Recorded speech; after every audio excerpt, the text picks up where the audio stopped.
Hello everyone, स्वागत है आप सभी का। तो इस लेक्चर में हम लोग क्या करेंगे कि एसी सर्किट की जो हम लोगों ने पढ़ी थी उस पे न्यूमेरिकल्स देखेंगे कि कैसे हम करते हैं। ठीक है, तो इसमें कह रहा है कि एक 50 हर्ट्ज की अल्टरनेटिंग वोल्टेज है जिसकी आरएमएस वैल्यू 150 वोल्ट है, को हम क्या कर रहे हैं इंडिपेंडेंटली एक बार रेजिस्टेंस जिसकी वैल्यू 10 ओम है पर अप्लाई कर रहे हैं, फिर उसको क्या कर रहे हैं 0.2 हेनरी के इंडक्टर से जोड़ रहे हैं और फिर 50 माइक्रोफेरेड के कैपेसिटर से जोड़ रहे हैं अलग अलग। ठीक है, तो कह रहा है find the expression for instantaneous current. क्या करना है हमें, इंस्टेंटेनियस वैल्यू ऑफ करंट निकालनी है कि इसकी इंस्टेंटेनियस वैल्यू क्या होगी, और प्रत्येक केस में हमें क्या करना है फेजर डायग्राम ड्रा करना है। ठीक है, तो मैंने जब purely resistive circuit, purely inductive circuit और प्योरली कैपेसिटिव सर्किट पढ़ाई थी उसमें तो मैंने बताया था कि अगर हमारे पास रेजिस्टिव सर्किट है तो जो वोल्टेज की वेवफॉर्म अगर है V इक्वल टू वी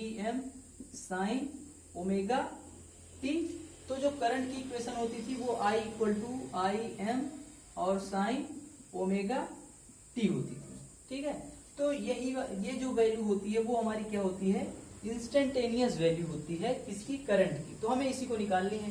हमको क्या दिया है, फ्रीक्वेंसी दिया है, तो हम उससे ओमेगा निकाल लेंगे। आई एम हम इस वोल्टेज की सहायता से निकाल लेंगे और इसमें ला के रख देंगे, तो ये हमारी क्या हो जाएगी, एक्सप्रेशन हो जाएगी इंस्टेंटेनियस वैल्यू ऑफ करंट की। ठीक है, अब इसके फेजर की बात करेंगे तो फेजर क्या होता है कि एक कोणीय रिलेशन होता है इसका वोल्टेज और करंट के बीच का। ठीक है, कि वो डायग्राम जो क्या करे वोल्टेज और करंट के बीच का रिलेशन शो करता है वो हम क्या दिखाते हैं, उसके फेजर से दिखाते हैं। तो इसमें देखेंगे अगर तो ये भी ओमेगा टी है, ये भी ओमेगा टी है, तो दोनों सेम फेज में हो जाएंगे कि मतलब वोल्टेज हमारा यहाँ होगा तो करंट हमारी ऐसे होगी। ठीक है, फिर आता है दूसरी केस की रेजिस्टेंस, कि अगर हम इंडक्टर जोड़ दें अपने उससे वोल्टेज से तो क्या होगा।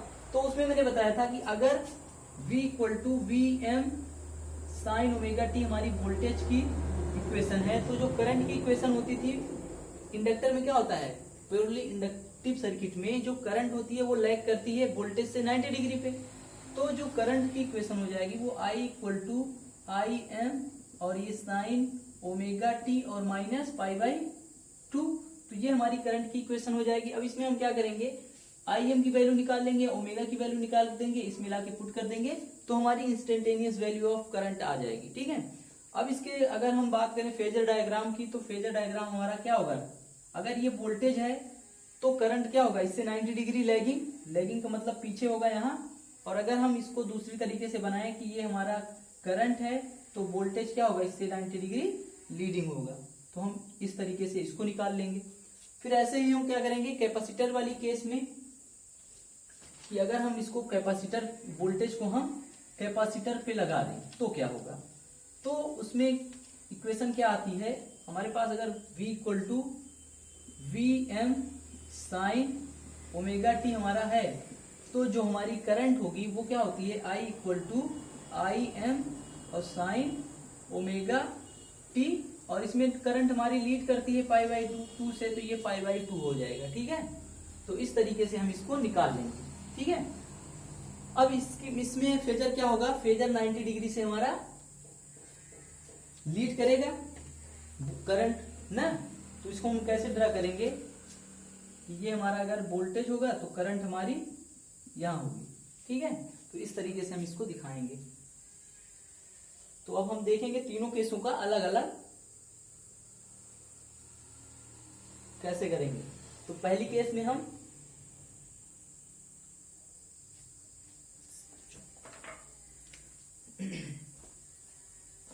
पहली केस लेंगे कि जब हमारे लोड, जब हम क्या कर रहे हैं वोल्टेज को हम जोड़ रहे हैं purely resistive circuit, purely resistance से, मतलब केस फर्स्ट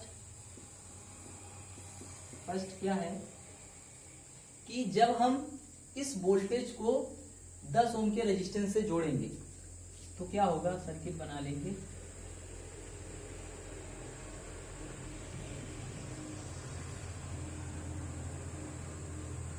तो ये रेजिस्टेंस हमारा कितना है, 10 ओम का है, तो इसमें जो करंट फ्लो हो रही है उसकी हमें एक्सप्रेशन निकालनी है।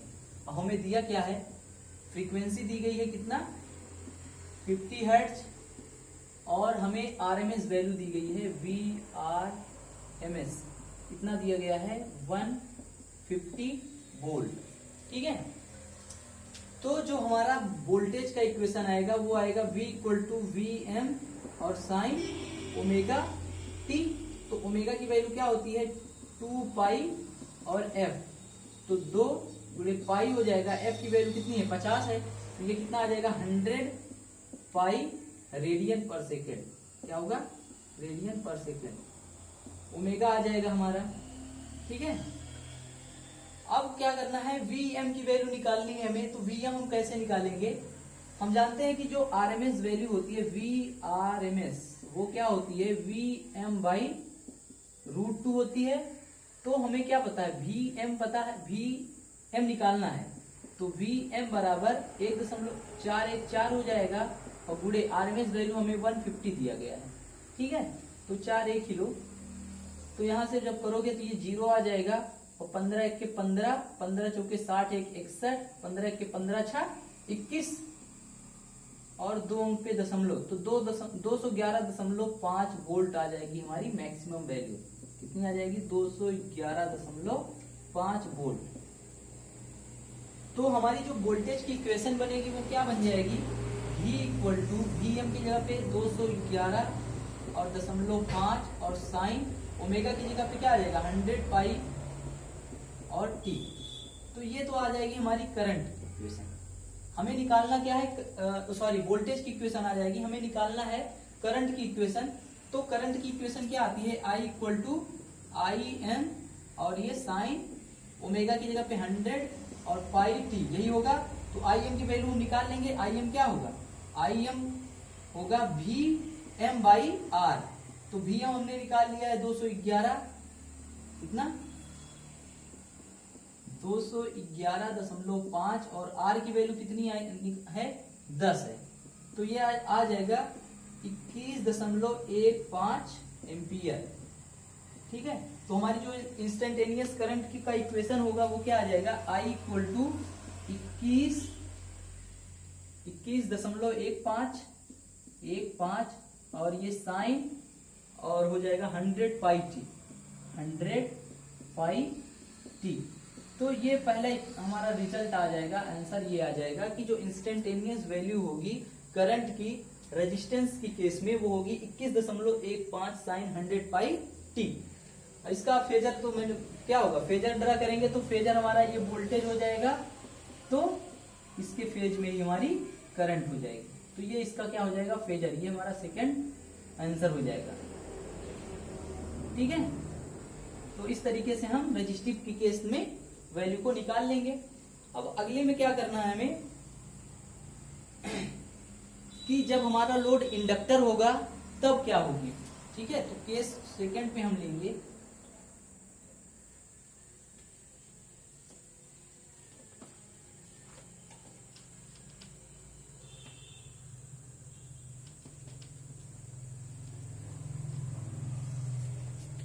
क्वेश्चन को यहां से मिटा दे रहे हैं। ठीक है, ये वाला, क्योंकि हमें क्या निकालना है, इंस्टेंटेनियस करंट निकालनी है और फेजर डायग्राम निकालना है, इसको हम याद रखेंगे। इसको हटा दो यहां से, थोड़ा स्पेस मिल जाएगा।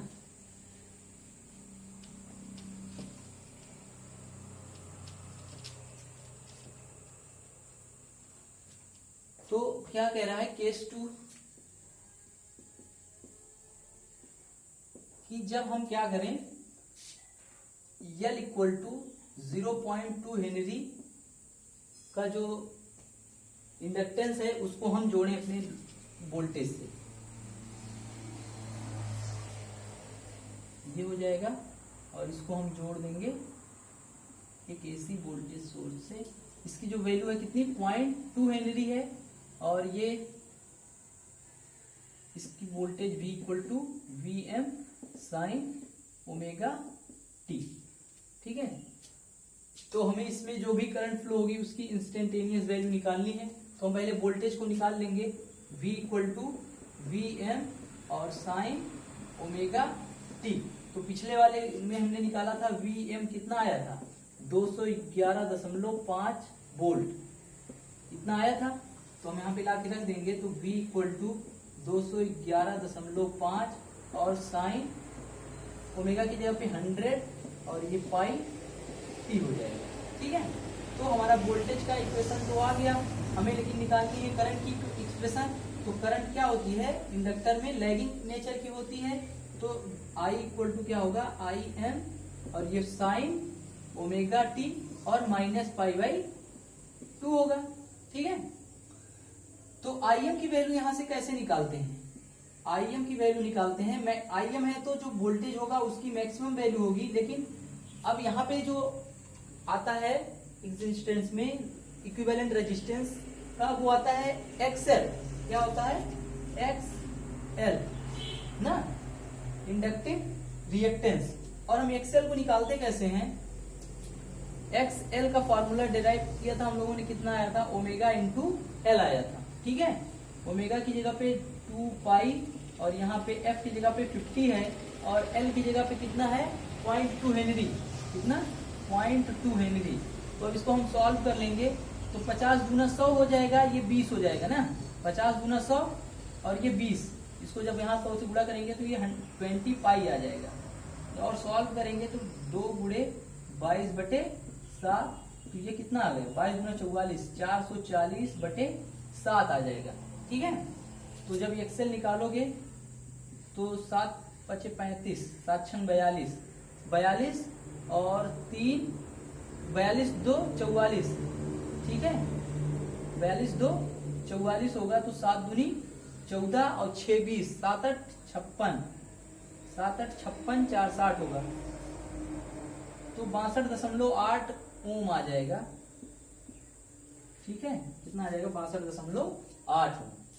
तो अब इसमें हम निकाल रख देंगे 211.5 और इसको हम जब 62.8 से डिवाइड करेंगे तो जो IM आएगा वो 3.37 आएगा। क्या आएगा, इसको जब हम सॉल्व करेंगे तो जो हमारी IM आएगी, देखो 62 को हम 3 बार ले जाएंगे, 4 बार ले जाएंगे तो 240 हो जाएगा, अगर 60 रहेगा तब भी ये 2 ही बार जाएगा, कितनी बार जाएगा, पहले 3 बार जाएगा।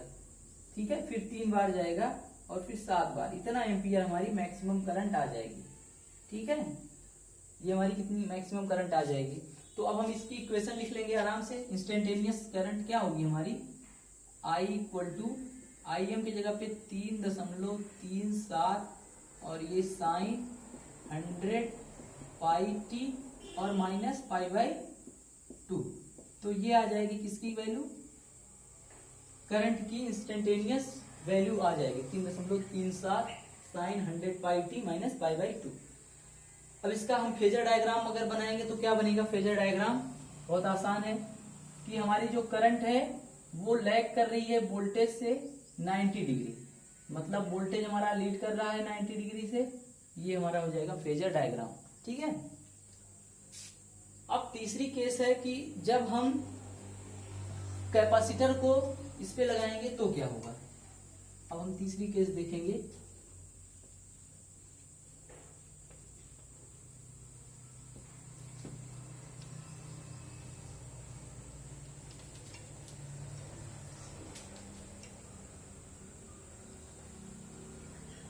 तो कह रहा है कि कितना 50 माइक्रोफैरड का कैपेसिटर लगा दें इस पे, कितना 50 माइक्रोफैरड का, तो इसमें जो करंट फ्लो हो रही होगी उसकी इंस्टेंटेनियस करंट की एक्सप्रेशन निकालनी है। तो हमें दिया क्या है, C बराबर 50 माइक्रोफैरड।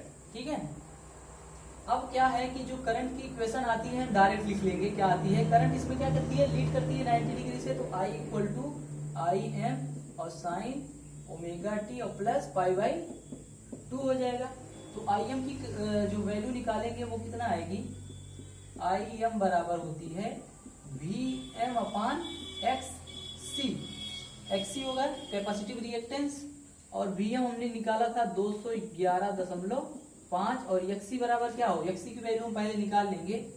तो XC बराबर हमारा होता है 1/ωc, ये होता है। तो 1/ωc भी करेंगे हम तो ये आएगा 1/ω की वैल्यू 2 पाई और F की वैल्यू 50 और सी की वैल्यू कितनी है 50, और ये भी माइक्रो फैरड में है, तो माइक्रो फैरड को फैरड में कन्वर्ट करेंगे तो -6 होगा। तो 50 गुना 100 हो जाएगा 10 की घात 2, 6 में से 2 जाएगा 4, बचेगा 10 की घात 4, 10 की घात 4, और एक ये भी चला जाएगा, बचेगा 10 की घात 3 ना, 2 यहाँ से 1 यहाँ से, 3 पावर इसकी चली जाएगी, बचेगा 10 की घात 3 और बटे पाई, यही बचेगा। अब इसको सॉल्व कर लेंगे तो ये बचेगा 1022 बटे ये 22 और 7 ऊपर चला जाएगा, तो 2 से काट दो इसको, तो 500 बचेगा यहाँ पे, और गुणे 7 बटे 11, तो 7 बचे 35, 350, 7 बचे 35, 3500 हो जाएगा बटे 11, तो 11 तिहाई 33, सही किए हैं, 11 तिहाई 33,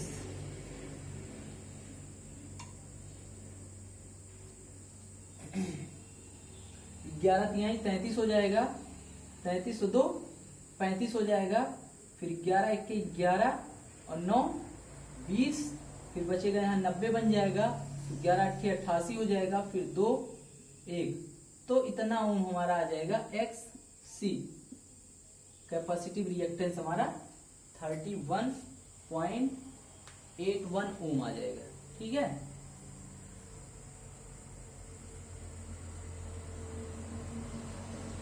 सही किए हैं। 1/ओमेगा C, ओमेगा की जगह 2πf, और ये C हो जाएगा। ठीक है, तो ये कितना 50 गुना 100 हो जाएगा, 100, थोड़ा सा यहाँ गलती कर दिए हैं कि यहाँ 5 भी था ना, यहाँ पे 5 भी था, ये बचेगा 5 भी तो बचेगा यहाँ पे, तो यहाँ पे डिवाइड बाई 5 हो जाएगा, डिवाइड बाई 5 हो जाएगा, और यहाँ पे भी डिवाइड बाई 5 हो जाएगा, और ये डिवाइड बाई 5 करेंगे तो हमारा आंसर कुछ और आएगा। 5 से कितना आया था 32.82, यही आया था जब इससे किए थे।